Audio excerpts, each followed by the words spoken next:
우리 구약 성경 요나서입니다. 4장 1절부터 11절까지 말씀입니다. 하나님 말씀 요나서 4장 1절로 11절, 구약 1289면쯤에 있습니다. 교독하십니다. 요나가 매우 싫어하고 성내며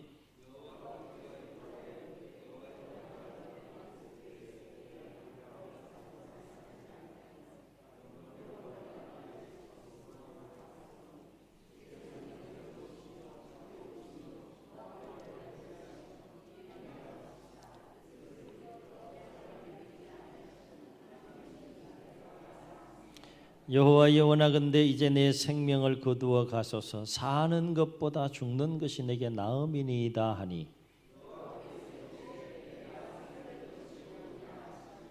요나가 성읍에서 나가서 그 성읍 동쪽에 앉아 거기서 자기를 위하여 초막을 짓고 그 성읍에 무슨 일이 일어나는가를 보려고 그 그늘 아래에 앉았더라.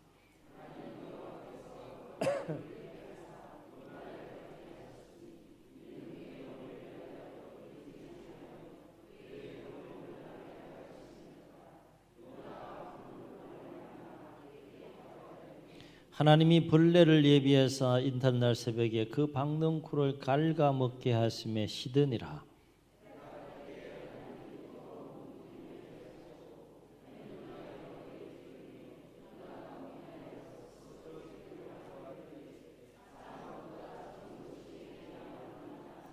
하나님이 요나에게 이르시되 내가 이 박넝쿨로 말미암아 성내는 것이 어찌 옳으냐 하시니, 그가 대답하되 내가 성내어 죽기까지 할지라도 옳으니이다 하니라.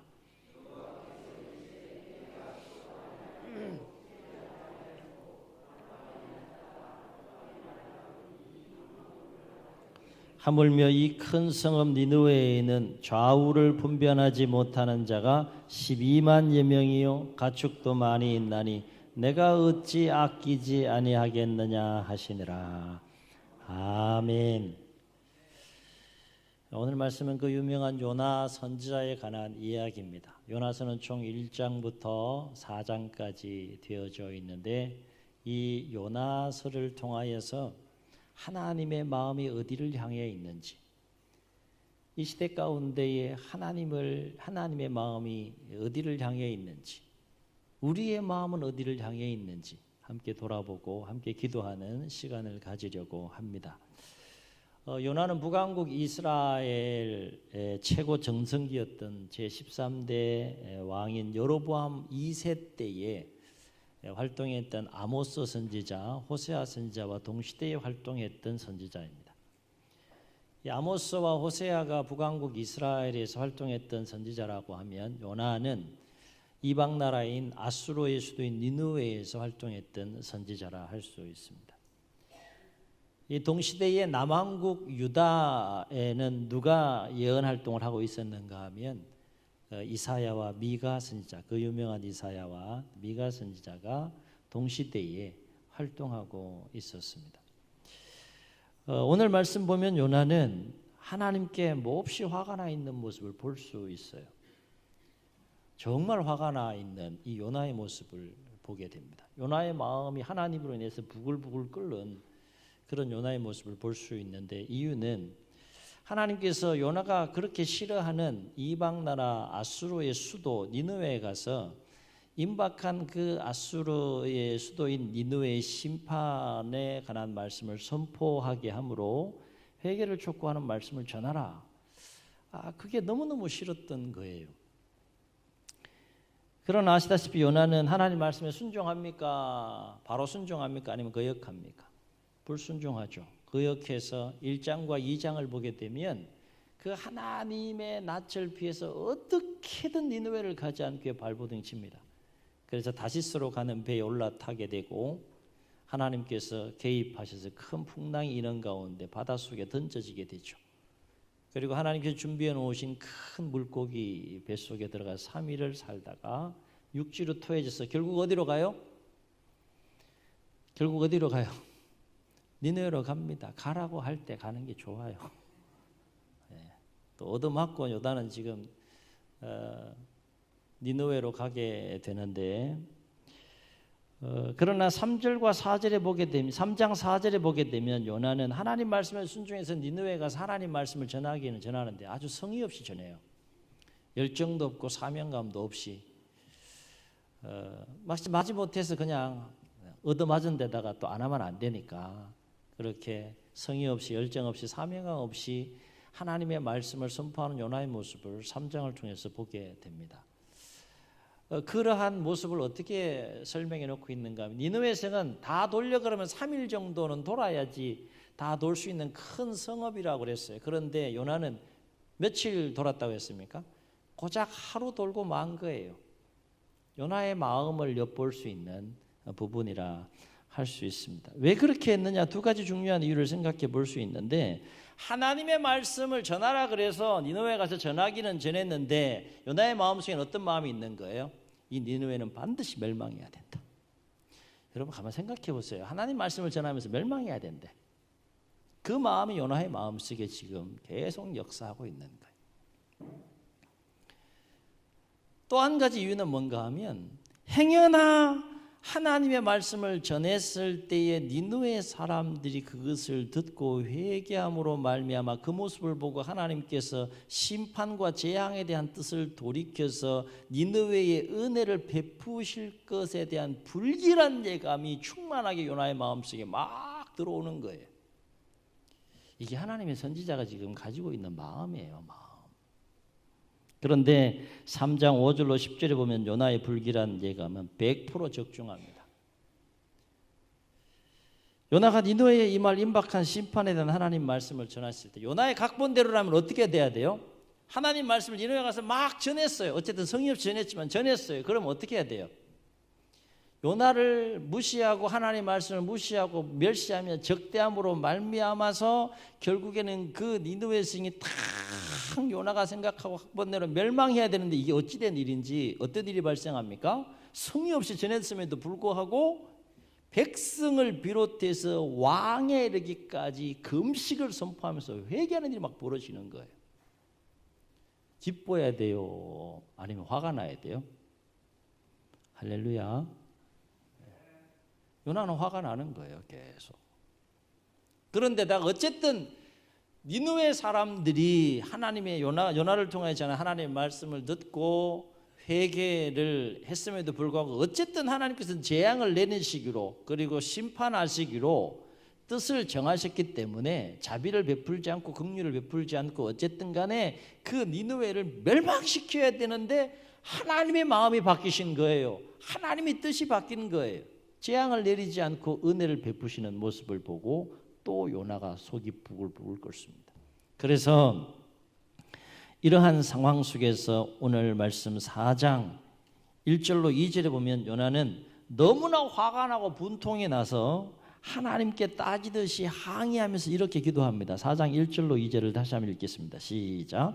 요나가 매우 싫어하고 성내며 여호와께 기도하여 이르되 여호와여 내가 고국에 있을 때에 이러하겠다고 말씀하지 아니하였나이까. 그러므로 내가 빨리 다시스로 도망하였사오니 주께서는 은혜로우시며 자비로우시며 노하기를 더디하시며 이내가 거시사 뜻을 돌이켜 재앙을 내리지 아니하시는 하나님이신 줄을 내가 알았음이니이다. 무슨 말이에요?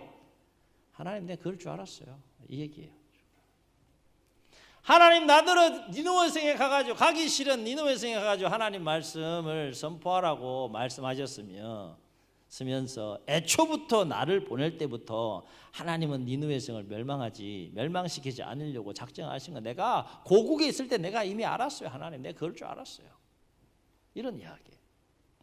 그래서 내가 니느웨로 가라고 하는 거 너무너무 싫어서 그냥 다시스로 간 거예요. 하나님. 그래서 요나는 하나님께서 니느웨를 심판하지 아니하시고 니느웨의 은혜를 베푸시는 그 모습을 보면서 3절에서 뭐라고 기도하는가 하면 이렇게 기도합니다. 여호와여 원하건대 이제 내 생명을 거두어 가소서. 살고 싶지 않다는 거야. 나 죽고 싶다. 이거죠. 사는 것보다 죽는 것이 내게 나음이니이다. 죽여달라고 지금 그렇게 하나님 앞에 지금 하소연하면서 기도하고 있는데 이러한 기도 속에 담겨있는 요나의 마음을 가만히 보면 어떤 마음이 있다는 거예요. 죽도록 싫은 거예요. 누가 싫은 겁니까? 니느웨 사람들이 하나님의 은혜를 받아 사는 모습이 죽도록 싫은 거예요. 싫은 거예요. 그만큼 니느웨 사람들에 대한, 아수르 사람들에 대한 적대감이 요나의 마음속에 지금 충만한 겁니다. 요나는 평범한 사람이 아니었어요. 하나님의 선지자였어요. 죄악 가운데 하나님의 심판과 멸망 가운데 죽어가는 그 영혼들을 깨워야 하는 하나님의 선지자의 마음속에 이런 마음이 있는 거예요. 이때 4절 보면 하나님 요나에게 뭐라고 질문합니까? 이렇게 질문해. 한번 따라해 보시겠습니다. 네가 성내는 것이 옳으냐? 하나님께서 딱 질문했어요. 질문했으면 뭐 해야 돼요? 대답해야 되잖아요. 그런데 가만히 보면 요나는 대답 안 해요. 대답하고 싶지 않다 이거죠. 얼마나 화가 났든지 이러한 하나님의 질문에 건방지게도 아무 대답도 하지 않고 하나님 어떻게 하나 한번 두고 봅시다. 그런 마음을 가지고 성읍 동쪽에 자기의 초막을 짓고 앉아서 하나님이 어떻게 하나 보겠다는 심보를 가지고 그렇게 앉아 있었다라고 성경은 기록해요. 이러한 행동은 어찌되었든 간에 내가 옳고 하나님이 하시는 일이 100% 틀렸다는 거야. 요나의 마음속에는 지금 하나님이 100% 틀렸다라고는 확신과 믿음이 있는 거예요. 하나님께서 이러한 요나의 모습을 보실 때 얼마나 기가 찰 일일까. 그럼에도 불구하고 하나님은 그러한 기가 찬 요나의 모습을 보면서 화를 내지 아니하시고 요나를 깨우치기 위하여서 한 가지 사건을 일으키게 되는데 그게 그 유명한 박넝쿨 사건입니다. 박넝쿨 하나를 하나님께서 예비하셔서 요나에게 그늘을 이렇게 드리워 줬다라고 했어요.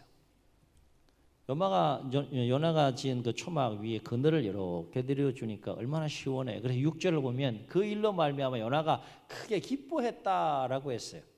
그런데 7, 8절을 보게 되면 그 이튿날 원치 않는 상황이 발생한 겁니다. 하나님께서 새벽에 뭘 예비했다고요? 벌레를 예비해서 싹싹싹싹싹싹 뭘 갈았어요? 그늘이 없어지는 거예요. 싹싹싹싹싹싹. 작은 미물을 통해서도 하나님은 역사하십니다.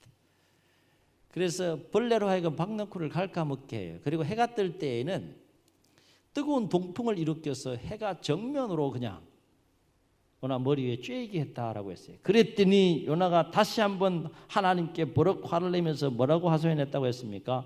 내가 사는 것보다 죽는 것이 낫습니다. 죽여달라고 또 하소연합니다. 이때에 하나님께서 요나에게 뭐라고 질문하십니까? 9절 하반절 보면 네가 이 박넝쿨로 말미암아 성내는 것이 어찌 옳으냐 이렇게 하나님께서 다시 질문하세요. 야 박넝쿨 네가 수고해서 자랐냐? 네가 재배했어? 아니잖아. 네가 수고한 것도 아니고 재배한 것도 아니고 잠시 그늘 드리웠다가 쓰러져서 그늘이 사라졌는데 네가 그것 때문에 성내는 것이 옳으냐? 네가 수고하고 재배한 거였다면 뭐 이해할 수 있는 문제지만 전혀 수고한 것도 아니고 재배한 것도 아닌 그 박넝쿨로 인해서 네가 그렇게 지금 화를 내고 성질을 내는 게 그게 옳은 일이냐? 이렇게 하나님께서 지금 다시 질문하고 호통을 치시는 거예요. 그럼 이쯤 되면 요나는 사실 하나님의 마음을 헤아리고 이해할 줄 알아야죠. 선지자인데 그래도. 그런데 오히려 요한은 더욱더 하나님께 역정을 내면서 너 하나님이 뭐라 그러시든지 간에 하나님 틀렸어요. 내가 옳습니다. 자기의 옳음을 주장하면서 뭐라고 하나님 앞에 하소연하는가 하면 9절 하반절에서 이렇게 하소연해요. 내가 성내어 죽기까지 할지라도 옳으니이다. 대단한 요나예요. 내가 화가 나서 화병이 걸려서 막 죽을지라도 내가 생각하는 이 생각, 내가 취하는 이 자세, 이 입장 옳다. 이 정도 되면 사실 요나는 하나님께 맞아야 돼요. 맞아야 돼요. 그러나 하나님은 끝까지 인내하시면서 요나가 하나님의 마음을 잘 헤아리고 깨달을 수 있도록 10절과 11절에서 뭐라고 말씀하십니까? 이렇게 말씀하세요. 여호와께서 이르시되 네가 수고도 아니하였고 재배도 아니하였고 하룻밤에 났다가 하룻밤에 말라버린 이 박넝쿨을 아꼈거든. 하물며 이 큰 성읍에는 좌우를 분별하지 못하는 자가 몇 명? 12만여 명이요. 또 가축도 많이 있나니. 한번 따라해 보시겠습니다. 내가 어찌 아끼지 아니하겠느냐. 요나에게 하나님께서 그렇게 말씀하세요.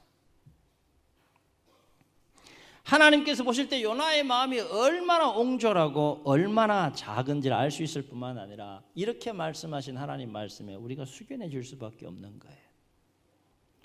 하룻밤에 났다가 하룻밤에 말라버린 박넝쿨은 그토록 아까워하면서도 죄악 가운데 죽어가는 12만여 명이나 되는 영혼은 조금도 아까워하는 마음이 없이 모두 멸망하여 죽기를 바라는 이 요나의 마음이 얼마나 옹졸하고 얼마나 완악하고 얼마나 작고 얼마나 하나님 보시기에 참으로 답답한 그런 마음의 소유자인지 느껴볼 수 있는 대목이라 할 수 있겠습니다.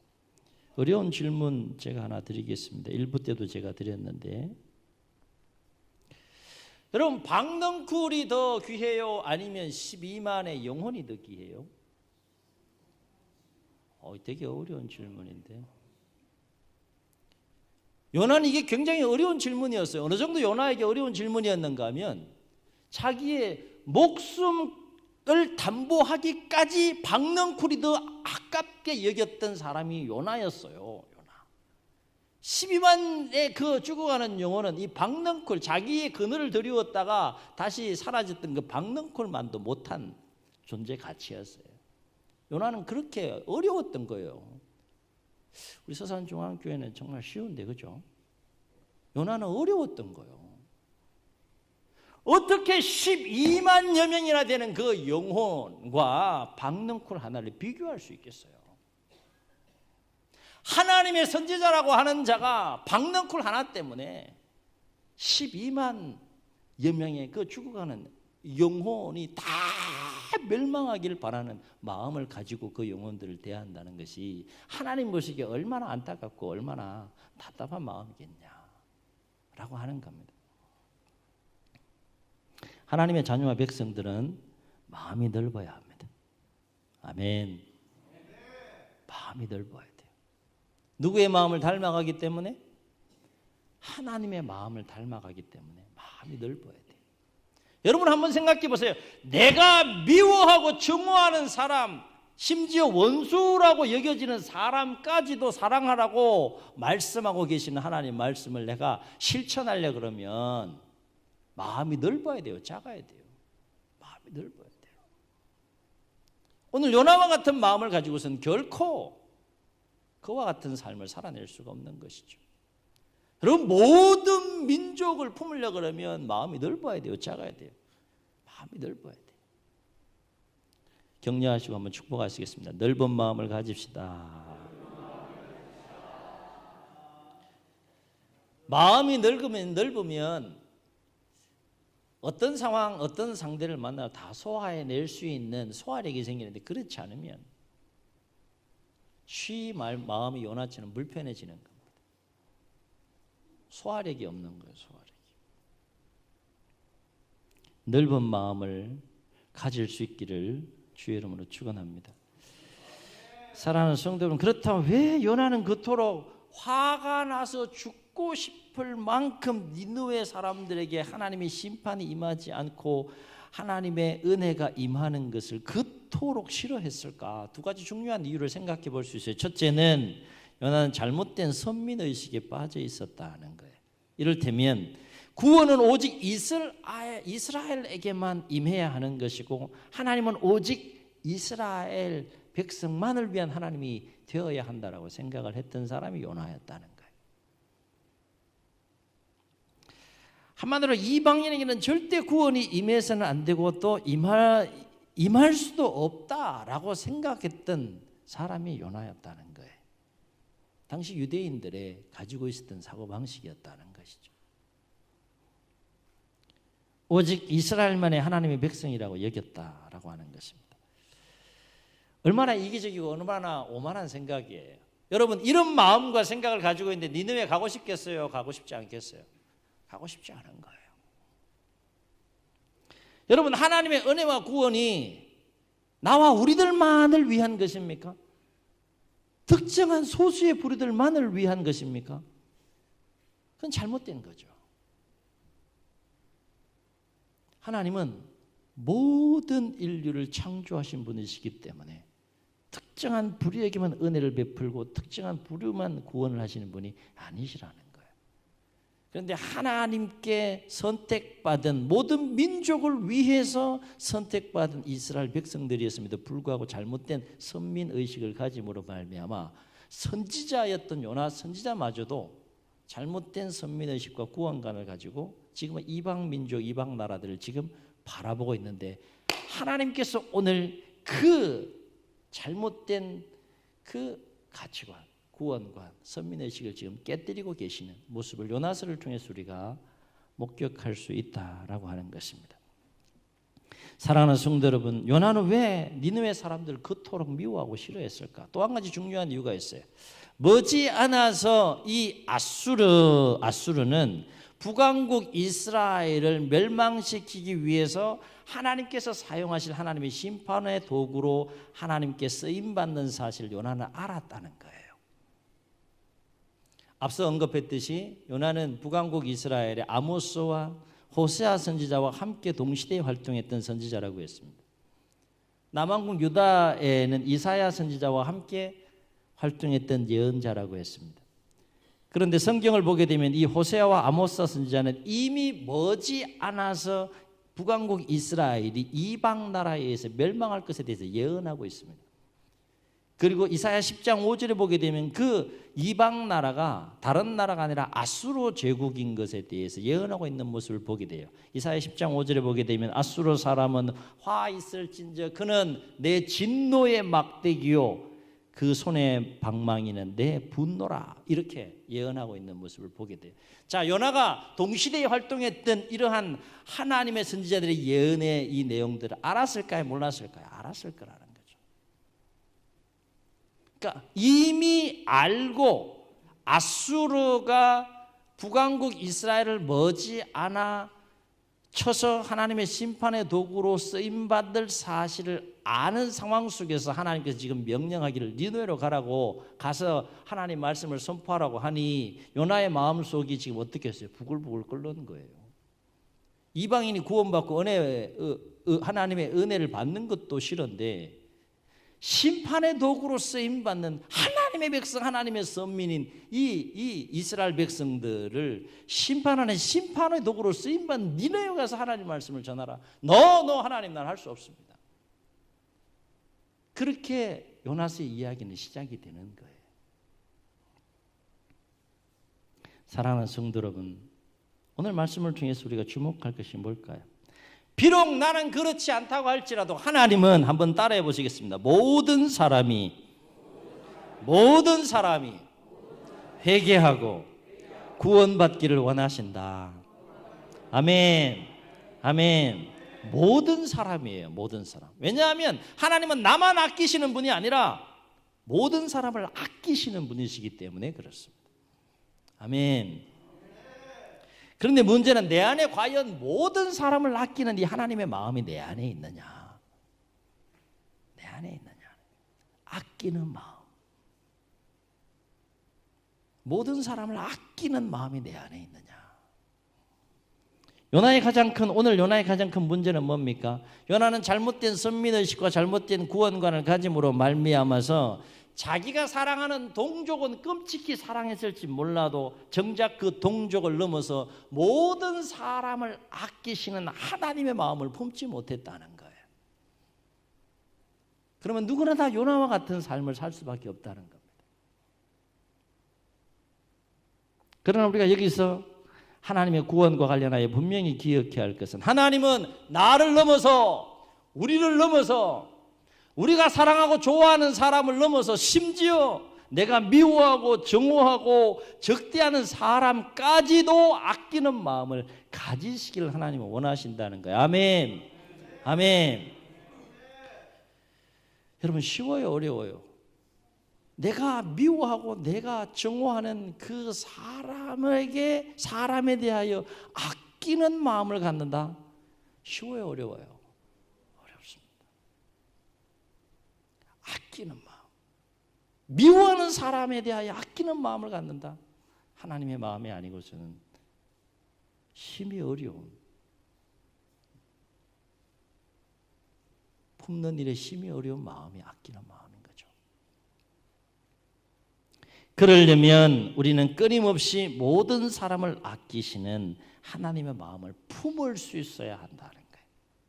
하나님의 마음을 품을 수 있을 때 그 마음으로 미워하는 사람, 증오하는 사람까지도 품고 아끼는 마음을 가지고 대할 수 있게 된다라고 하는 것입니다.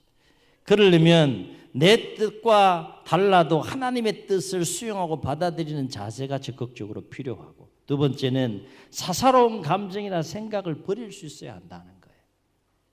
하나님의 마음을 품으려면 때로는 하나님의 생각과 내 생각이 다를 수 있잖아요. 그럴 때는 어떻게 해야 된다는 겁니까? 내 뜻을 끊고 하나님의 뜻을 받아들일 수 있는 자세가 필요하다는 거예요.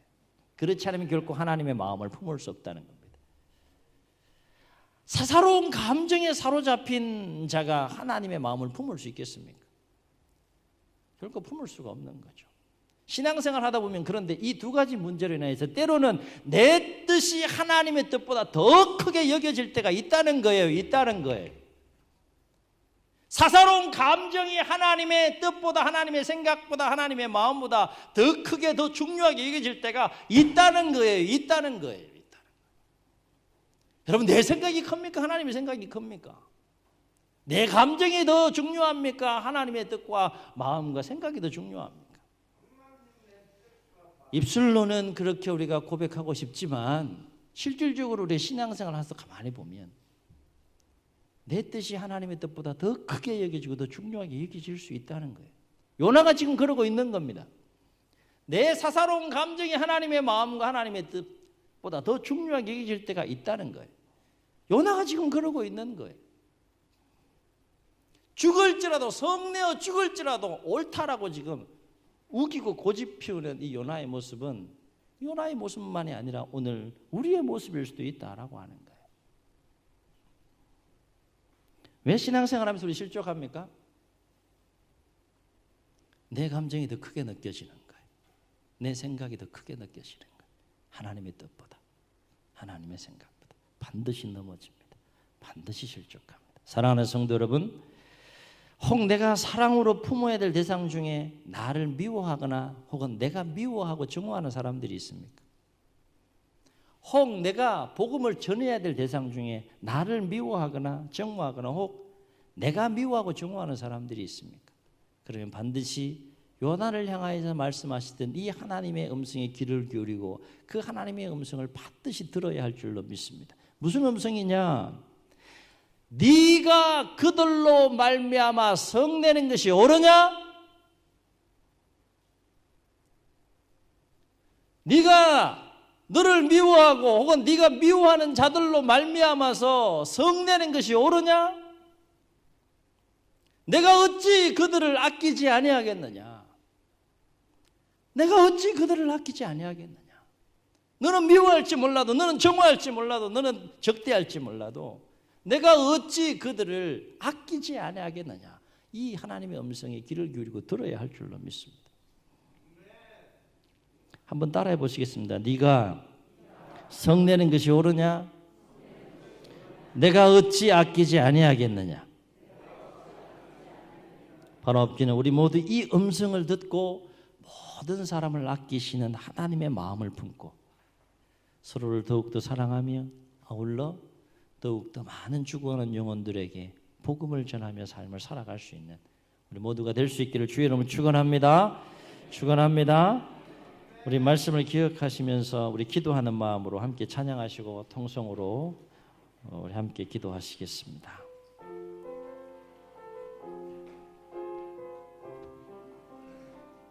아버지 당신의 마음이 있는 곳에 나의 마음이 있기를 원해요.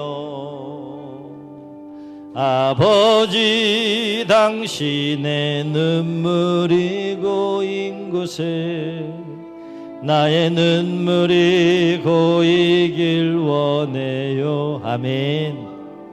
아버지 당신이 바라보는 영혼에게 나의 두 눈이 향하길 원해요. 아버지 당신이 울고 있는 어두운 땅에 나의 두 발이 향하길 원해요. 나의 마음이 아버지의 마음 알아. 내 모든 뜻 아버지의 뜻이 될 수 있기를 나의 온몸이 아버지의 마음 알아. 내 모든 삶 당신의 삶 되기를. 주님 눈을 감으시고 우리 말씀을 기억하시면서 한번 통성으로 기도하시겠습니다. 사랑하는 성도 여러분, 하나님의 마음은 어디를 향해 있을까요? 하나님의 마음은 누구를 향해 있을까요? 오늘 요나서를 통하여서 우리가 하나님의 마음을 헤아려 봅니다. 내가 싫어하건 내가 좋아하건 내가 사랑하건 내가 미워하건 상관없이 하나님은 모든 사람이 회개하고 구원받기를 원하신다는 것입니다. 왜냐하면 모든 사람을 아끼시는 분이 하나님이시기 때문에 그렇습니다. 요나의 마음속에는 이 하나님의 마음이 없었습니다. 그래서 실족하는 요나의 모습을 봅니다. 하나님의 선한 역사에 잠시 걸림돌이 되는 요나의 모습을 봅니다. 우리의 모습은 어떻습니까? 모든 사람을 아끼는 하나님의 마음이 우리 안에 있습니까? 끼리끼리 모임과 끼리끼리 문화는 우리 가운데 없습니까? 내가 좋아하는 사람, 내가 사랑하는 사람, 나를 좋아해주고 나를 사랑하는 사람들만 교제하고 사랑하며 삶을 살고 있지는 않습니까? 품고 기도하며 복음을 전해야 되는데 내가 미워하고 증오하는 사람, 나를 미워하고 증오하는 사람이기에 그 태신자의 명단에서 배제하여 품지 못하고 기도하지 못하는 영혼은 없습니까? 하나님은 모든 사람을 아끼시는 하나님은 모든 영혼을 품고 모든 영혼이 회개하고 구원받기를 원하십니다. 하나님, 오늘 우리에게 이 하나님의 마음을 부어주옵소서. 이 하나님의 마음이 회복되어질 수 있도록 도와주옵소서. 우리의 마음이 요나처럼 옹졸하지 않게 하시고 완악해지지 않게 하시고 하나님의 마음을 결코 담아낼 수 없는 아주 작은 마음의 소유자들이 되지 않게 도와주옵소서. 날마다 우리의 마음의 사이즈가 넓어지게 도와주셔서 하나님의 마음을 품고 동일하게 서로를 사랑하며 더욱더 많은 영혼들에게 복음을 전하는 남은 생애와 삶이 되게 하여 주옵소서. 이런 마음을 담아서 주님 세 번 부르시고 통성으로 기도합니다. 주여.